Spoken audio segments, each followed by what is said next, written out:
gue pengen ngasih tahu nih, kalau lo pengen bikin podcast, gue saranin lo buat pakai Anchor. Anchor itu satu solusi untuk semua kebutuhan podcast. Mau rekam, hosting, hingga distribusi, semua bisa di Anchor. Dan yang paling penting nih, semuanya itu 100% gratis. Langsung aja buka anchor.fm/start. Sekali lagi di anchor.fm/start. Oke, lanjut.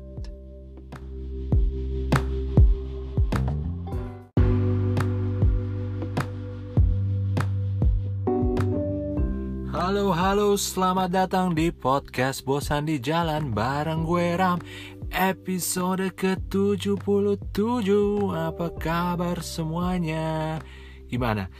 Udah pada denger episode gue sama Lutfi? Ya, seru ya obrolannya.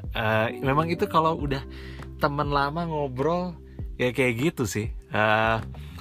Gue nggak tahu sih kalian ngeh atau enggak. Ya kemungkinan sih enggak ya, karena kalian pasti nggak peduli amat sama gue. Tapi itu obrolannya menurut gue sangat seru dan banyak yang diedit karena gue suka keceplosan ngomong merek lah atau ngomong sesuatu yang terlalu menjurus ke merek gitu, sehingga cukup berbahaya kalau di semuanya dirilis uncensored gitu. Jadi akhirnya gue potong-potong, jadilah setengah jam obrolan kita gitu ya. Harusnya itu sedikit memberikan pencerahan ya terhadap dunia kita, dunia ya yang isinya udah WFH gini. Dan lu tau lah setelah lebaran ini ya, sebelumnya selamat Hari Raya Idul Fitri dulu ya. Karena nggak tahu sih, gue udah seminggu ya sejak lebaran. Dan ya beberapa kantor tuh udah mulai menerapkan si normal baru apa, kayak mereka ngerti aja normal baru ini ya. Ya normal baru dengan meminta beberapa karyawannya untuk kembali ke kantor. Dan termasuk kantor gua nih. Dan akhirnya setelah sekian lama gua rekaman lagi dari mobil. Gimik Bosan di Jalan berlanjut. Sesuai dengan nama podcastnya. Dan karena ini pertama kali gue udah kembali ke kantor setelah lebih dari 3 bulan ya di rumah. Tapi kondisi di luar kan belum membaik ya. Jumlah kasus terus bertambah. Belum lagi kejadian dari sejak sebelum lebaran. Pelanggaran PSBB yang mungkin udah sering viral lah ya, dari Bandara Soekarno-Hatta lah yang tiba-tiba meledak. Orang datang penutupan McD, geblek pun kalian semua. Gue tuh udah pengen marah dari zaman kapan soalnya McD itu, cuma gue kesel banget. Terus ITC pasar diserbu sama orang beli baju lebaran, Masya Allah. Nah kayak gini nih hal-hal kayak gini nih gitu yang bikin gue takut. Dan akhirnya gue takut banget buat balik ke kantor, karena mereka ini yang ke tempat umum berdesak-desakan nggak tahu konsekuensinya, yang nanggung risikonya itu orang-orang kayak gue nih yang harus balik kerja setelah lebaran. Jadi pengumuman balik ngantor itu sebenarnya udah lama ya buat di kantor gue. Dari jauh sebelum lebaran tuh udah dikasih tahu bahwa setelah lebaran kita balik ngantor nih. Dan artinya gue udah beberapa minggu ini hidup dalam ketakutan gitu. Karena jujur gue mikirin gue bakal ketemu siapa aja di kantor. Bahkan sebelum ke kantor, di parkiran, di lift, yang kemungkinan ada carrier gitu, yang akhirnya menyebabkan gue jadi carrier. Dan akhirnya menyebabkan gue memaparkan penyakit ini ke orang-orang lain yang mungkin lebih rentan. Ini nih udah bukan sekedar lu takut lu sakit atau enggak, tapi lu takut lu nyakitin orang atau enggak gitu. Ya nggak sih?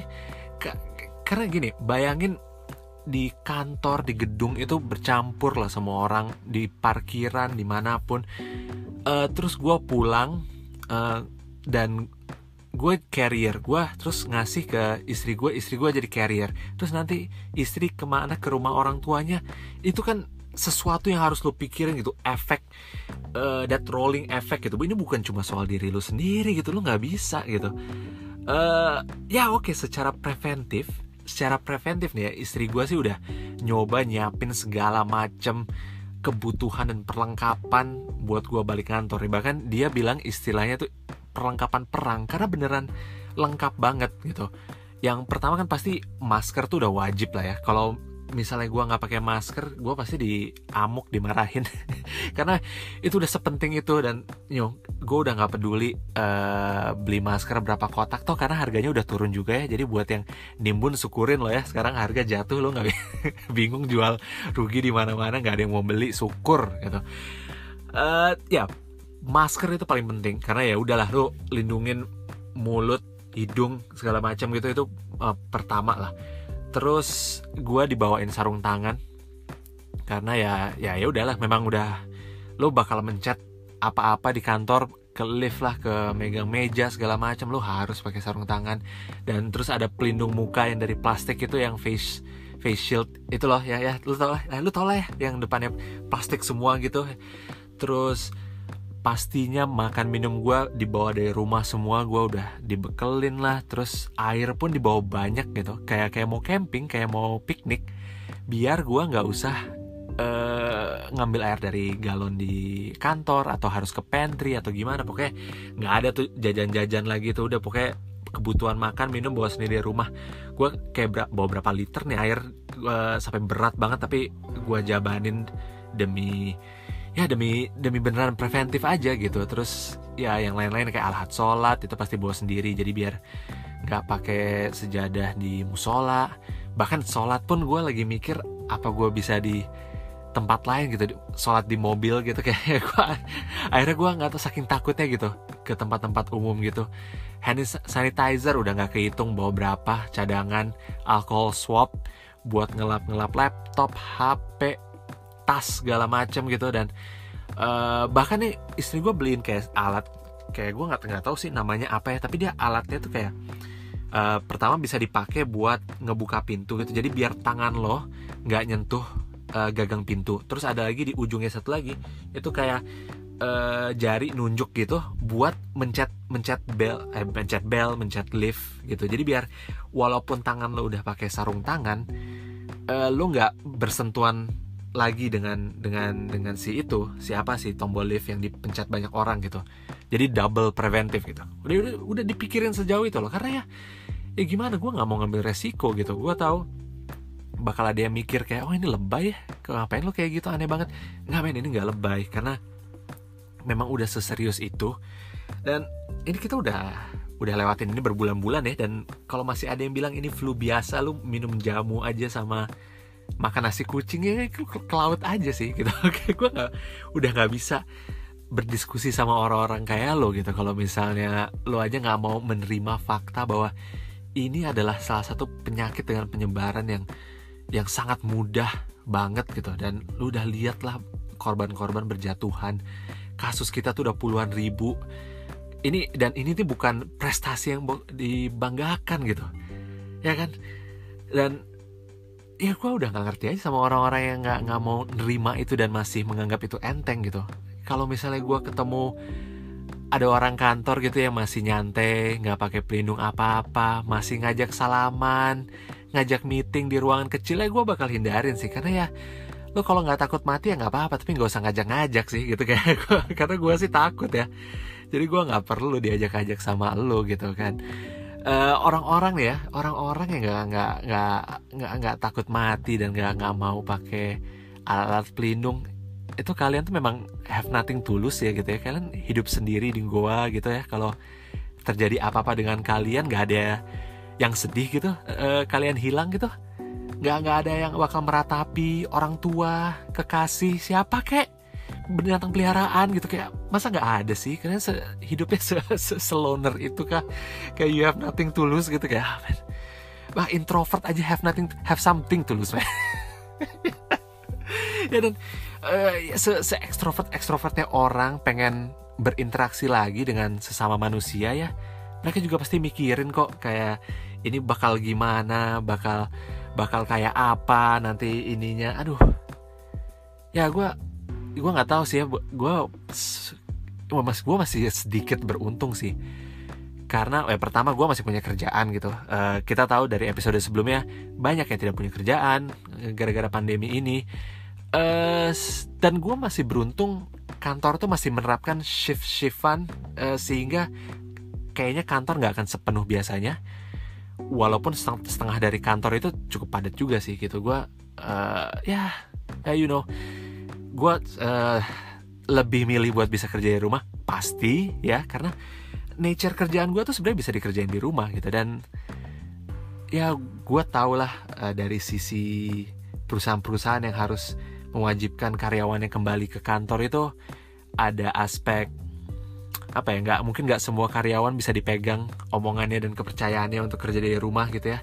Karena walaupun ada sebagian besar karyawan yang mungkin kehilangan banyak waktu personal di rumah karena dari sahur sampai malam itu kerja, tapi ada juga mungkin yang sehariannya cuma tidur dan nonton Netflix gitu. Jadi akhirnya dipukul rata lah, semua harus balik ke kantor nih. Dan orang-orang ini nih yang membuat kita semua balik ke kantor ya. Gue harap lo seneng ya, karena gue harap semoga itu diganjar dengan ganjaran yang setimpal gitu. Karena jadi membahayakan banyak orang gini gitu. Dan gue pasti ke kantor bakal naik mobil. Persetan lah dengan kendaraan umum dan mencintai lingkungan. Gue harus mencintai diri gue, nyawa gue, dan nyawa orang-orang tercinta terdekat gue semua, men. Karena buat apa bisa meluk pohon kalau yang lain kena bahaya gitu ya kan. Jadi bodo amat lah, gue naik kendaraan pribadi gitu ya. Dan setidaknya kalau lu punya privilege itu ya lu lakuin itulah gitu. Karena gini, kalau misalnya lu punya privilege buat naik kendaraan pribadi, mau naik mobil, naik motor, lu kan ngurangin beban kendaraan umum kan. Jadi kendaraan umum lebih sepi, yang gak punya pilihan naik kendaraan pribadi lebih aman naik kendaraan umum. Gitu sih. I don't know. Just a short one for today, karena gue cuma pengen menyatakan ketakutan gue yang sudah berminggu-minggu ini.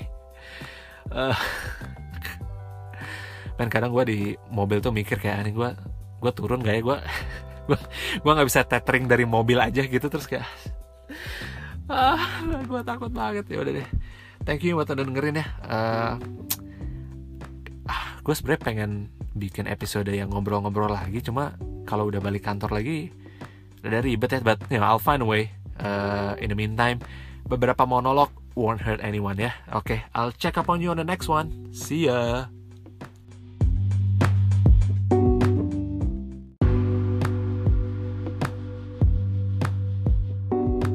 Thank you udah dengerin podcast Bosan di Jalan bareng gue Ram. Gua mau ngucapin terima kasih sama Craving For yang udah support gue di podcast ini. Craving For is the taste you'll never forget, the sin you'll never regret. Mereka ini punya koleksi dessert box beragam yang pastinya bakal bikin kamu ketagihan. Ada coklat mousse cake, tiramisu, dan personal favorite gua nih, cinnamon rolls. Jadi buruan aja cek Instagram mereka di @craving4.id. Sekali lagi di @craving4.id. DM mereka untuk pemesanan. Craving For, the taste you'll never forget, the sin you'll never regret.